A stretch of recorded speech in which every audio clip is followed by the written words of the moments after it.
ලෝකයේ මිල අධිකම කුසලානය වෙනුවෙන් පැවති තරගය අද උදෑසන අවසන් වුණා. ඉතින් අපි වැඩි දෙනෙක් බලාපොරොත්තු තියාගෙන හිටපු ලයනල් මෙසි ප්‍රමුඛ ආජන්ටිනාව 1-0ක් ලෙස පරාජය කරමින් ස්පාඤ්ඤය විසින් මෙවර ලෝක කුසලානය අවුරුදු 16කට පසුව දිනා ගනු ලබනවා. ඉතින් ඇත්තටම අපි සුබ ආශිංසන එකතු කරනවා ස්පාඤ්ඤය පාපන්දු කණ්ඩායමටත්.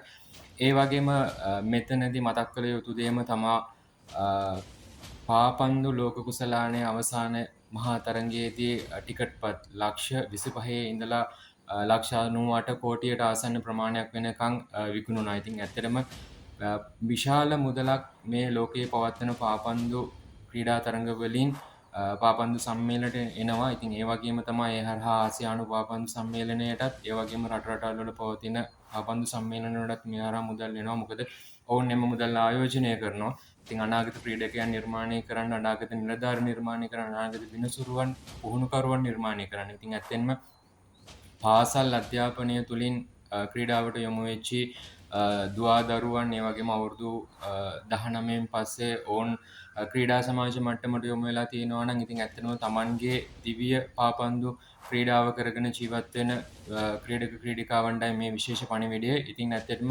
අවුරුදු 16 ඉඳලම Tamanගේ පාපන්දු ගමන ආරම්භ කරන්නට පුළුවන්. මොකද මේ විශාල මුදල් ප්‍රමාණය ලෝක පාපන්දු සම්මේලනය හරහා රට රටවල් වලට බෙදා හරිනවා. ඉතින් ඒ වගේ පවත්වන පාඨමාලා ඒ වගේම කොහොමද තමන්ගේ ජීවිතය පාපන්දු ක්‍රීඩාවත් එක්කම ඉදිරියට අරගෙන යන්නේ, වෘත්තියක් විදිහට කොහොමද මේවා කරන්නේ කියන එක සම්බන්ධයෙන් පවත්වන පාඨමාලා ඒ වගේම අවුරුදු 16 ඉඳලම තමන්ගේ වෘත්තීය විනිසුරුවෙක් විදිහට කොහොමද ආරම්භ කරන්නේ කියන මේ හැම කරුණක්ම ඉදිරියේදී අපි ලබා දෙන්නම්. ඉතින් ඇත්තටම අපිව ෆලෝ කරලා තියාගන්න මේ වගේ ඉස්සරහදී පැවැත්වෙන පාඨමාලා ඒ වගේම මොනවද පාපන්දු ක්‍රීඩකයෙක් විදිහට දැනට පාසල් අධ්‍යාපනය ලබන කාලය තුලදී ආරම්භ කරන්න පුළුවන්.